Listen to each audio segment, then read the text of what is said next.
Girl vanished in Alaska's wilderness. 14 months later, a pilot sees this from the sky.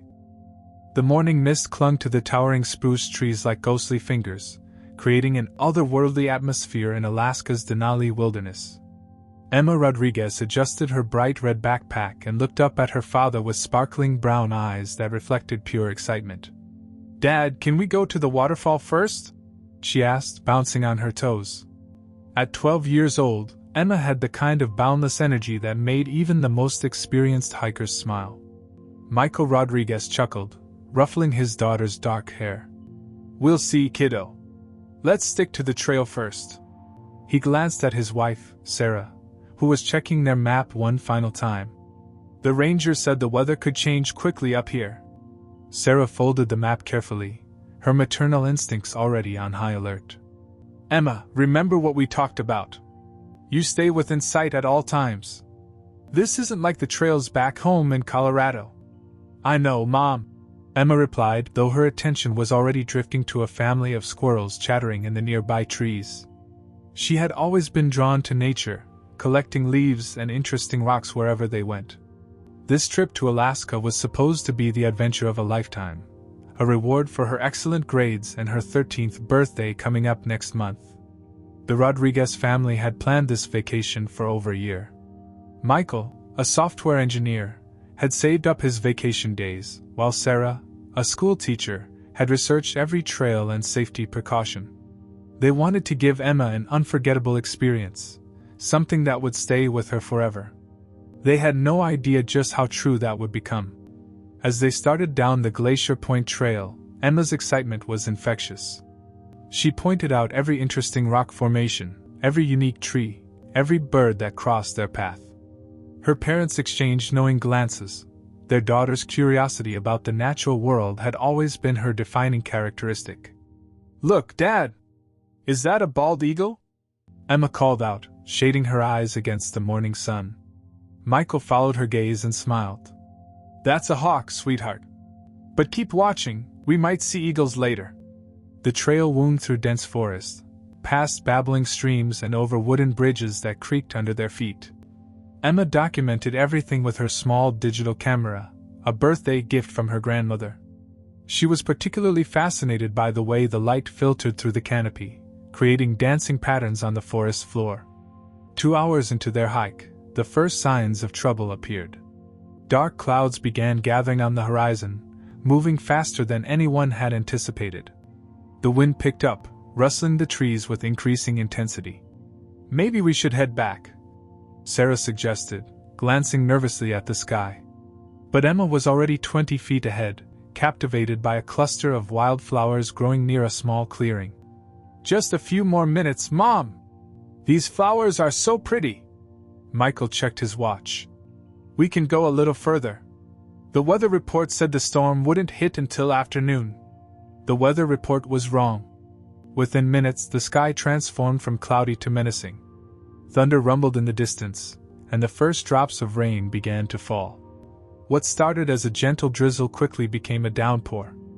"Emma, we need to go back now," Sarah called out, but her voice was nearly drowned out by the wind.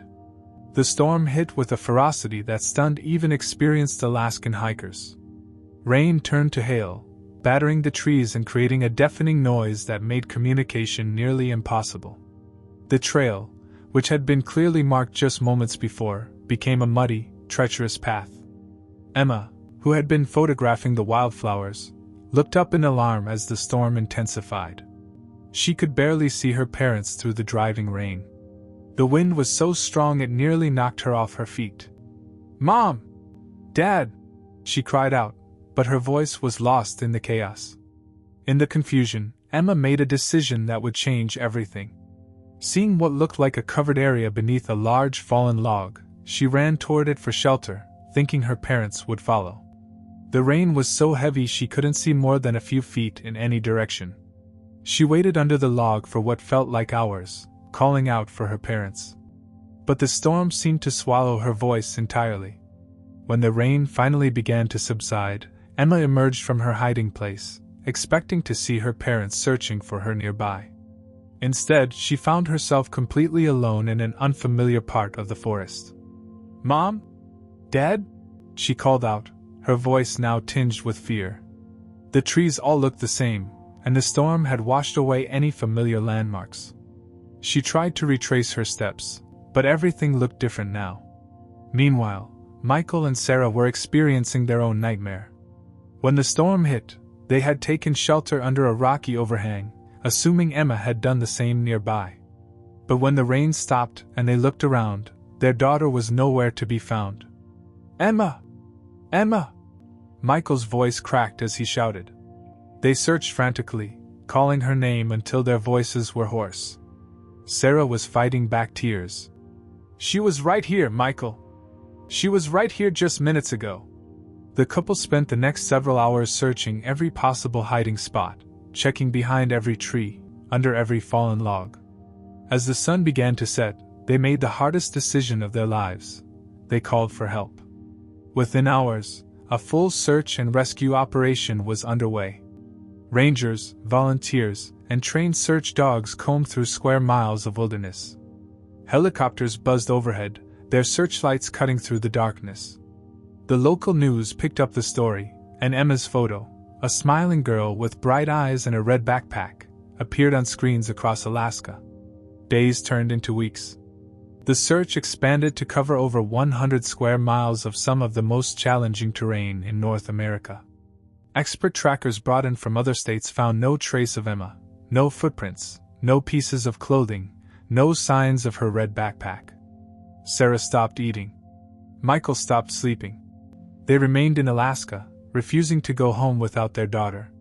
Local families brought them food and offered support, but nothing could ease their pain. She's smart, Sarah would tell anyone who would listen. Emma's always been smart. She knows about survival from all those nature documentaries she watches. But as the weeks stretched into months, even the most optimistic search team members began to lose hope. The Alaskan wilderness was vast and unforgiving. Wild animals, extreme weather, and treacherous terrain made survival unlikely for an experienced adult, let alone a 12-year-old girl. The official search was called off after 3 months. Emma Rodriguez was declared missing, presumed dead.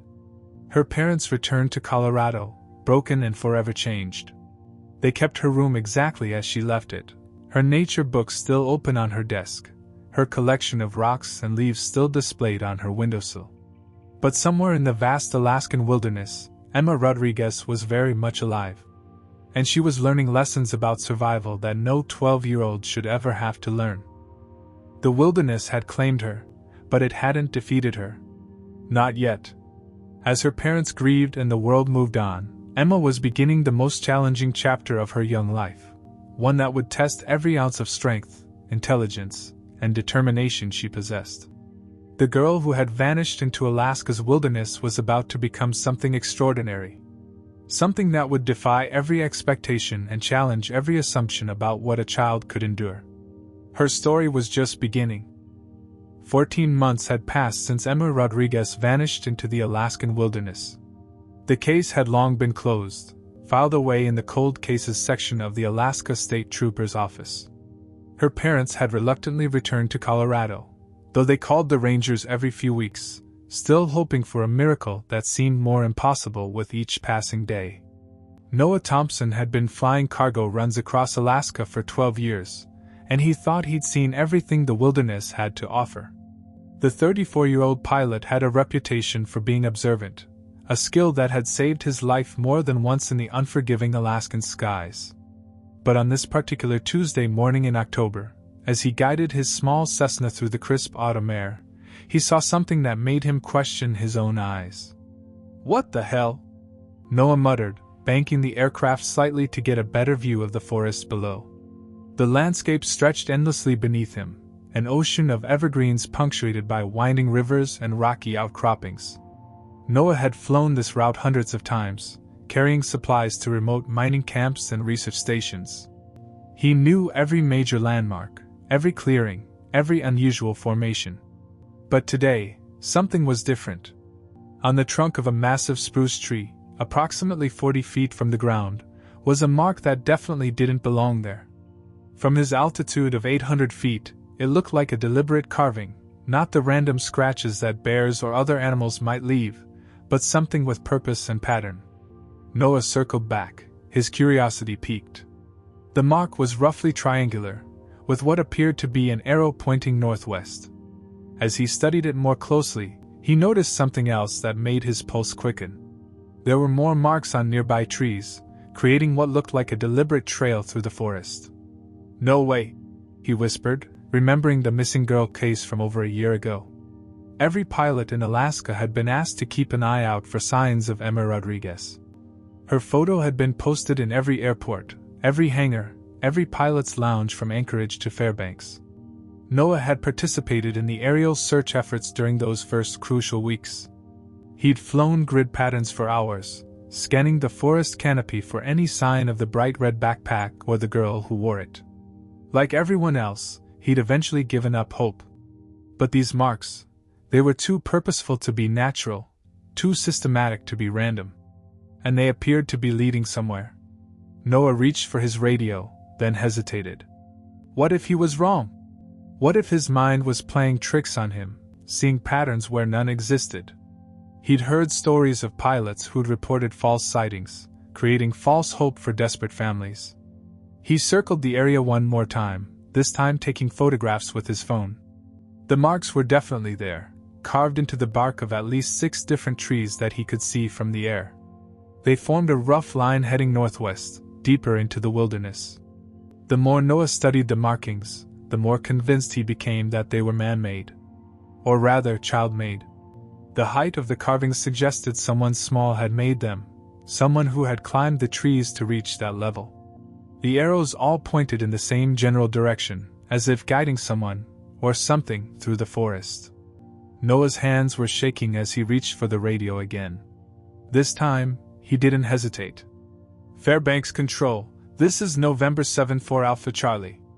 I need to report a possible situation in the wilderness. About 40 miles northeast of Denali Station." The voice that came back was professional but tired. "Go ahead, Alpha Charlie. I'm seeing what appears to be deliberate markings on trees down here. Carved symbols, like arrows, pointing northwest. They're about 40 feet up on the tree trunks, and they seem to form a trail." There was a pause. "Alpha Charlie, can you be more specific about the nature of these markings?" Noah took a deep breath. "Control, I think they might be related to the Rodriguez girl. The one who went missing 14 months ago." The radio crackled with static before the controller responded. "Alpha Charlie, are you certain about what you're seeing?" "I'm certain the markings are there, and they're definitely not natural. I've got photos. Someone carved these symbols, and they're leading deeper into the wilderness." "Copy that, Alpha Charlie. Can you mark the GPS coordinates of the first sighting?" Noah looked at his instruments. "First marking is at coordinates 63.7331 north, 148.9164 west. The trail appears to continue northwest from there." "Understood. Please return to your flight plan. We'll have ground teams investigate." But Noah couldn't just fly away. Something in his gut told him this was important, maybe the most important thing he'd ever seen from his cockpit. He continued to follow the trail of markings, photographing each one and noting the coordinates. The symbols led him deeper into the wilderness, to areas where no hiking trails existed, where the forest was so dense that sunlight barely penetrated the canopy. This was not a place where a lost child would wander by accident.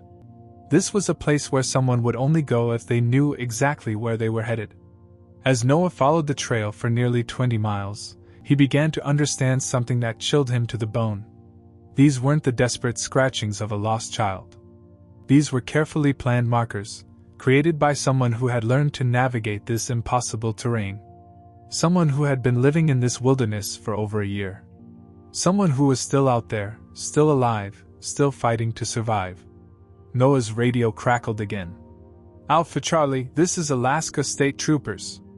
We need you to guide ground teams to those coordinates. We're assembling a search team immediately." For the first time in 14 months, hope flickered back to life in the Alaskan wilderness. And high above the trees, a pilot who had seen everything thought he might be about to witness the impossible. Emma Rodriguez might still be alive. Within 6 hours of Noah's radio call, the most experienced search and rescue team in Alaska was gearing up for what could be the most important mission of their careers.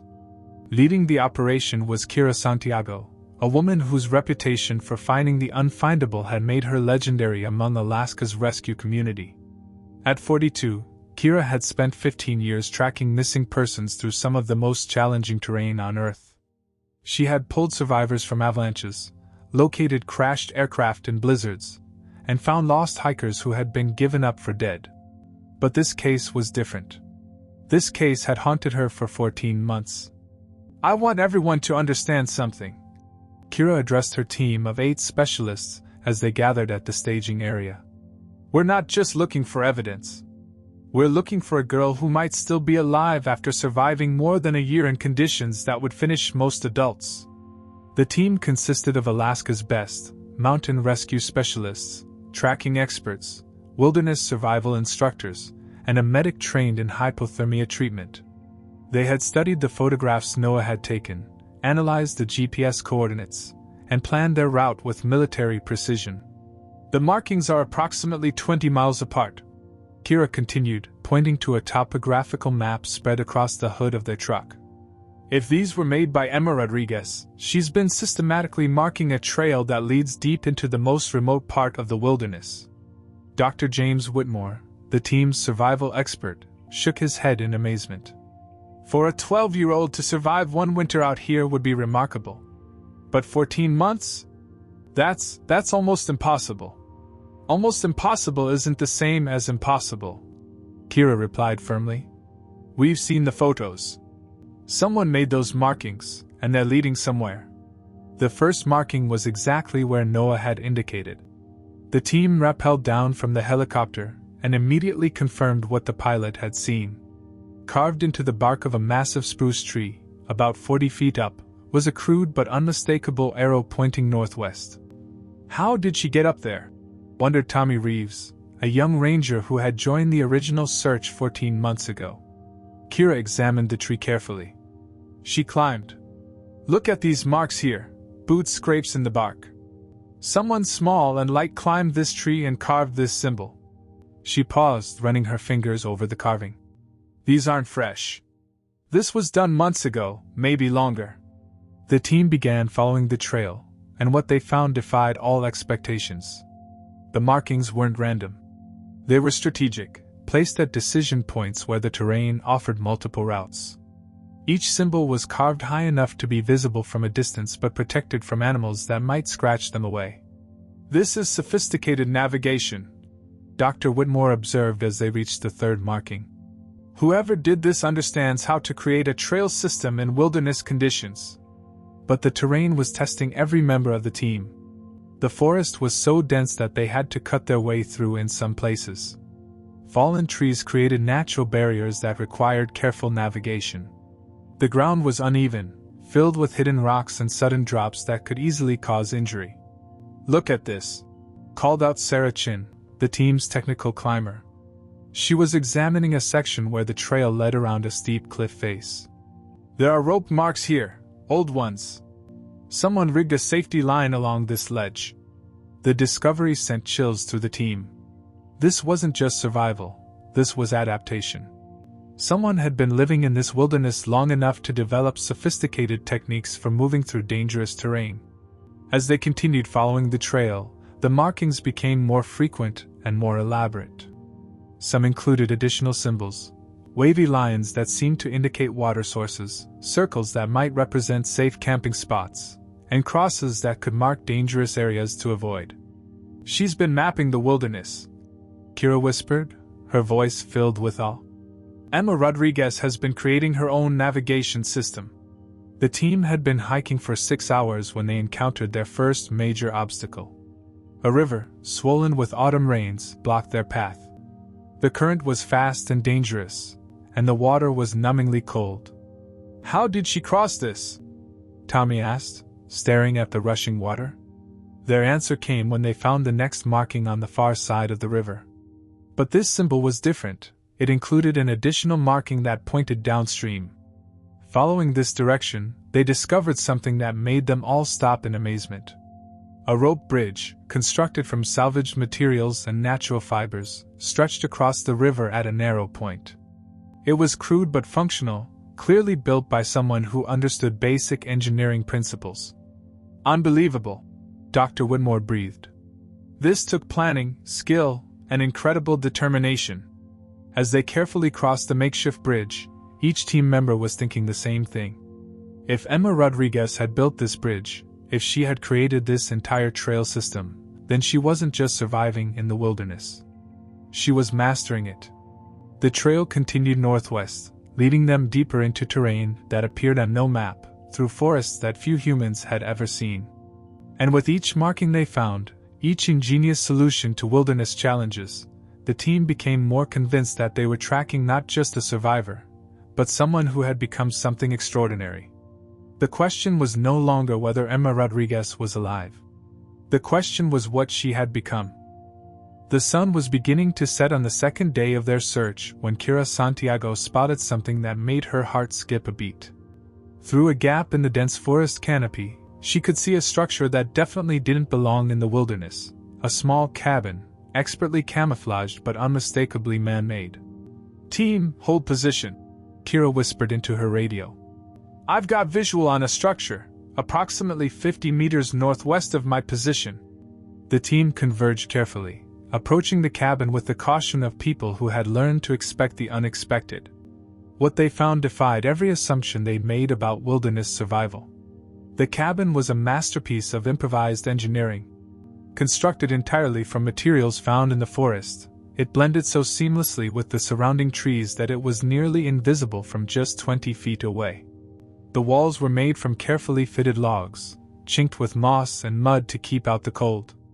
The roof was a sophisticated layering of bark, branches, and pine needles that would shed rain while providing insulation. "This is incredible," Dr. Whitmore breathed, running his hands along the expertly crafted joints. "These logs are fitted together with precision joinery. This isn't just survival construction, this is skilled carpentry." But it was what they found inside that truly stunned the team. The interior of the cabin was organized with the efficiency of someone who had learned to make every item count. Against one wall was a bed made from carefully woven pine branches, covered with layers of animal fur that had been skillfully tanned and sewn together. The craftsmanship was remarkable. Each hide had been prepared with techniques that most modern people had never even heard of. "Look at this," Sarah Chin called out, examining a collection of handmade tools hanging from the walls. There were fishing hooks carved from bone, knives made from sharpened stones, and traps constructed from bent branches and salvaged wire. These aren't just survival tools, they're precision instruments. In the center of the cabin was a fire pit lined with stones, with a sophisticated chimney system that vented smoke through a carefully constructed hole in the roof. The design would keep the interior warm while preventing the smoke from betraying the cabin's location to searchers. But it was Tommy Reeves who made the discovery that changed everything. In a corner of the cabin, wrapped in waterproof material salvaged from what looked like a tent, he found a journal. "Kira, you need to see this," he said, his voice trembling with emotion. The journal was written in a careful, precise handwriting that had clearly evolved over months of practice. The early entries were shaky, the work of a frightened child. But as the pages progressed, the writing became more confident, more detailed, more sophisticated. Kira opened to the first entry, dated just 2 weeks after Emma's disappearance. "Day 14, I think that's right. I've been counting on my fingers, but I might have missed some. Mom and Dad are probably looking for me, but I got so turned around in the storm. I found this cave, but it's too cold. I need to find something warmer or I won't make it. The berries here taste like the ones in that survival book Dad gave me. I hope they're not poisonous." The team gathered around as Kira read, their faces reflecting a mixture of amazement and heartbreak. This was the voice of a 12-year-old girl, lost and terrified, but already showing signs of the remarkable intelligence that would keep her alive. The entries continued, documenting Emma's gradual transformation from a lost child to a skilled survivor. She wrote about learning to start fires in wet conditions, about discovering which plants were edible, about tracking animal movements to predict weather changes. Day 87, I figured out how to make snares from the wire in Dad's backpack. Caught my first rabbit today. I cried before I ate it, but I was so hungry. I'm sorry, little rabbit. I named him Roger and said a prayer like Mom taught me. I think I'm getting better at this, but I miss them so much it hurts. As the months progressed, the entries became more technical, more confident. Emma had learned to read the forest like a book, to understand the subtle signs that indicated changing seasons, approaching storms, and the presence of predators. Day 203, winter is coming soon. I can feel it in how the animals are acting. The bears are getting fat and the squirrels are storing nuts. I need to do the same. I've been smoking fish and drying berries. The cabin is almost finished. I think I can make it through the cold time. The most recent entry was dated just a week ago. Day 427, the markings are working. I've seen helicopters following the trail I made. They're getting closer. I want to go home, but I'm scared too. What if Mom and Dad don't recognize me? What if they think I'm different now? I am different.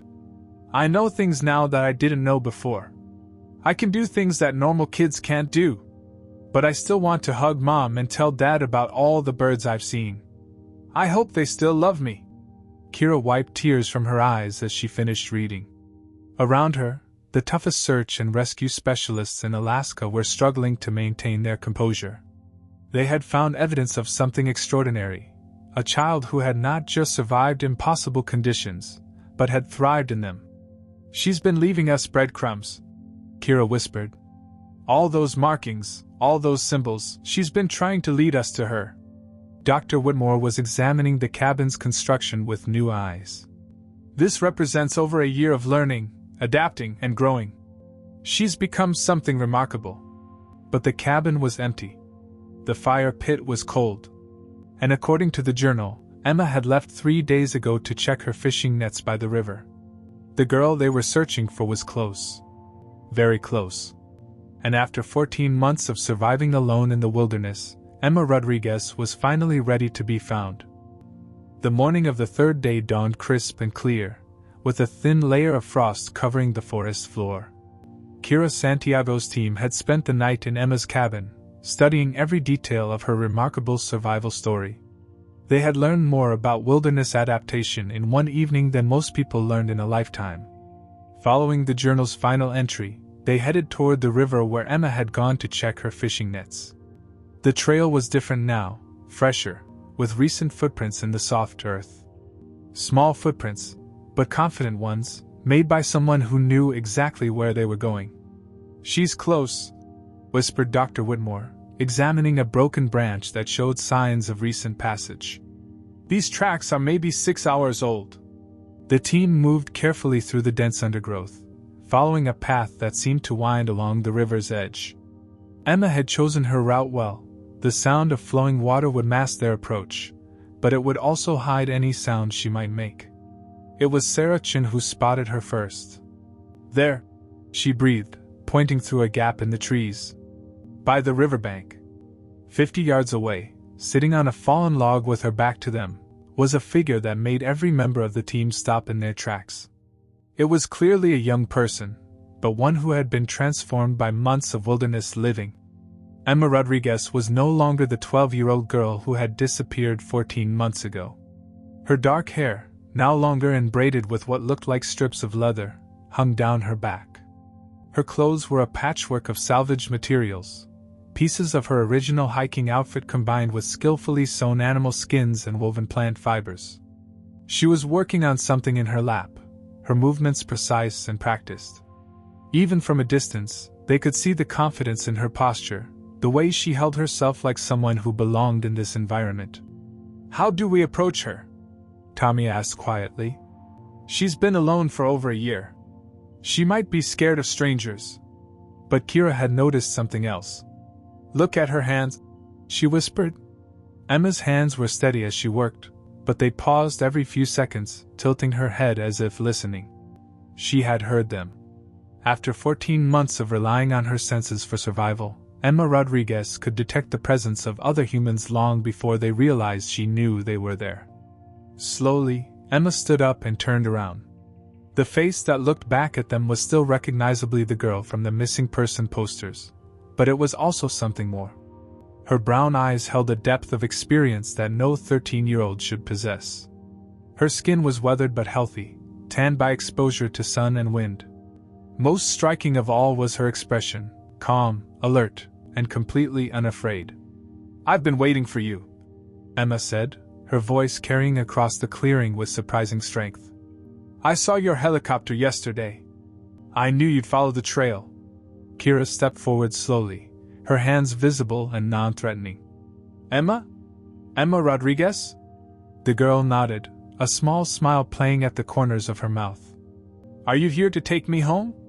"Yes," Kira replied, her voice catching with emotion. "We're here to take you home. Your parents have been looking for you every day since you disappeared." Emma's composure wavered for just a moment. Are they okay? Are Mom and Dad okay?" "They're fine, sweetheart. They're going to be so happy to see you." But as the team approached, they could see the internal struggle playing out on Emma's face. She wanted to go home, that much was clear. But she was also afraid. Afraid of how she had changed, afraid of whether she would still fit into the world she had left behind. "I'm not the same," Emma said quietly, looking down at her hands. "I can do things now that I couldn't do before. I know things. I can read the forest, track animals, predict weather. I can survive here." She paused, looking up at Kira with eyes that held too much knowledge. "But I don't know if I remember how to be a normal kid anymore." Dr. Whitmore stepped forward, his voice gentle but firm. "Emma, you've done something extraordinary. You've survived conditions that would defeat most adults. But you're still you. You're still the girl who loves nature, who's curious about the world. You've just learned some incredible skills." Emma looked at him skeptically. "I finished animals. I ate bugs. I slept in the cold and the rain. I talked to myself for months because I was so lonely." Her voice cracked slightly. "Normal kids don't do those things. Normal kids don't have to," Kira said, kneeling down to Emma's eye level. "But you did what you had to do to survive. That doesn't make you different in a bad way, it makes you remarkable." Emma was quiet for a long moment, looking around at the forest that had been her home for so long. "Will you tell me about them? About Mom and Dad? What they've been doing?" For the next hour, the team sat with Emma by the river, sharing stories about her parents, about the search efforts, about the world she had left behind. Emma listened intently, occasionally asking questions, slowly readjusting to the idea of human conversation. When it was time to leave, Emma walked back to her cabin one last time. She emerged carrying a small pack, not the red backpack she had disappeared with, but a new one made from sewn hides and woven fibers. Inside were her journal, a few of her handmade tools, and a collection of pressed flowers. "I want to remember," she said simply. "I want to remember what I learned here." As the helicopter lifted off, carrying Emma Rodriguez back to civilization, she pressed her face to the window and watched the wilderness fall away below her. She was going home, but she was bringing with her the knowledge and strength that had kept her alive. The girl who had vanished into Alaska's wilderness was returning as someone extraordinary, someone who had faced the impossible and not just survived, but prevailed. The helicopter touched down at Fairbanks Memorial Hospital just as the sun was setting, painting the sky in shades of orange and pink that reminded Emma of countless sunsets she had watched alone in the wilderness. As the rotors wound down, she could see a crowd gathered behind the security barriers, reporters, hospital staff, and in the very front, two figures who made her heart race.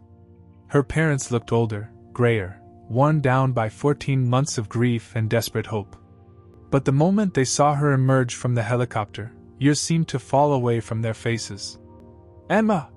Sarah Rodriguez broke through the security line, running toward her daughter with tears streaming down her face. "My baby, my baby!" The reunion was everything Emma had dreamed of during those long, lonely nights in the wilderness, and yet somehow different than she had imagined. Her mother's arms felt smaller than she remembered, and Emma found herself instinctively scanning the area for potential threats, a habit that would take time to break. "Mom," Emma whispered, allowing herself to be held but feeling almost foreign in her own mother's embrace. "I miss you so much." Michael Rodriguez reached them a moment later, wrapping both his wife and daughter in his arms. "We never stopped looking," he said, his voice thick with emotion. "We never stopped believing you were out there." But as they held each other, Emma could feel the weight of unspoken questions. She could see it in their eyes, the wonder at how different she looked, the amazement that she was alive, and underneath it all, the fear of what she had endured. The next few days passed in a blur of medical examinations, interviews, and overwhelming attention. Dr. Patricia Holbrook, the child psychologist assigned to Emma's case, was astounded by what she found. "Physically, she's in remarkable condition," Dr. Holbrook told Emma's parents during a private consultation. "Better than remarkable, actually. She's stronger, more coordinated, and healthier than most kids her age. But emotionally..." She paused, choosing her words carefully. "She's been through experiences that most adults never face. She's going to need time to readjust." Emma's story had captured the world's attention. News crews from around the globe descended on Fairbanks, eager to interview the miracle girl, who had survived alone in the Alaskan wilderness. But Emma found the attention overwhelming. After months of silence broken only by her own voice and the sounds of nature, the constant noise of civilization felt like an assault on her senses. "I can't sleep," she confided to her mother one night, 3 days after her rescue. "It's too quiet in here, but also too loud. I keep listening for sounds that aren't there." Sarah stroked her daughter's hair, marveling at how it had grown and changed. "What sounds, sweetheart?" "Wind in the trees. Water running over rocks. The call of owls. Animals moving through the forest." Emma's voice was wistful. "I learned to read those sounds. They told me about weather, about danger, about food. Here, I just hear cars and air conditioning and people talking." The adjustment was harder than anyone had anticipated. Emma would wake up at dawn, her internal clock still set to the rhythms of the wilderness. She would unconsciously test food before eating it, check exits in every room she entered, and position herself where she could see potential escape routes. But perhaps the most challenging aspect was the way people looked at her. Some saw her as a hero, others as a victim. Very few saw her as simply Emma, a girl who had grown up too fast in circumstances no child should face. Noah Thompson visited her in the hospital, still amazed by what his sharp eyes had set in motion. "You know," he told her, "I've been flying over Alaska for 12 years, and I've never seen anything like what you built out there. That trail system, that cabin, it was incredible." Emma smiled, the first genuine smile her parents had seen since her return. "I learned from watching documentaries with Dad. But mostly, I learned from the forest itself. It taught me what I needed to know." Kira Santiago and her team also came to visit, bringing with them Emma's journal and the few possessions she had left behind. "We want you to have these," Kira said, handing Emma the pack she had made from animal hides. "They're part of your story." Emma held the pack carefully, running her fingers over the leather she had tanned herself. "I don't want to forget," she said quietly. "I know everyone wants me to go back to being the girl I was before, but I can't. I'm not that girl anymore." Her father knelt beside her bed, taking her hands in his. "We don't want you to forget, Emma. We want you to remember everything, the strength you found, the skills you learned, the courage you showed. Those things are part of who you are now." As the weeks passed, Emma began to find her place in the world again. She returned to school, though she struggled with subjects that had once been easy and excelled in areas that surprised everyone. Her geography teacher was amazed by her understanding of topography and weather patterns. Her biology teacher found her knowledge of animal behavior and plant identification extraordinary. But it was during a family camping trip, their first since the fateful day in Alaska, that Emma truly began to heal. As they sat around a campfire, Emma started to tell her parents about her time in the wilderness. Not the sanitized version she had given to reporters, but the real story, the fear, the loneliness, the small victories, and the gradual transformation from a lost child to a skilled survivor. "I'm proud of you," her mother said, tears in her eyes. "I'm proud of the girl you were, and I'm proud of the person you've become." Emma looked up at the stars, the same stars that had guided her through countless nights in the wilderness. "I learned something out there," she said softly. "I learned that I'm stronger than I ever imagined. And I learned that home isn't just a place, it's the people who love you, no matter how much you change." The wilderness had taken Emma Rodriguez the child and returned Emma Rodriguez the survivor. And while the journey back to normal life would be long and challenging, she faced it with the same courage and determination that had kept her alive in Alaska's vast wilderness. She was home, she was safe, and she was exactly who she was meant to be.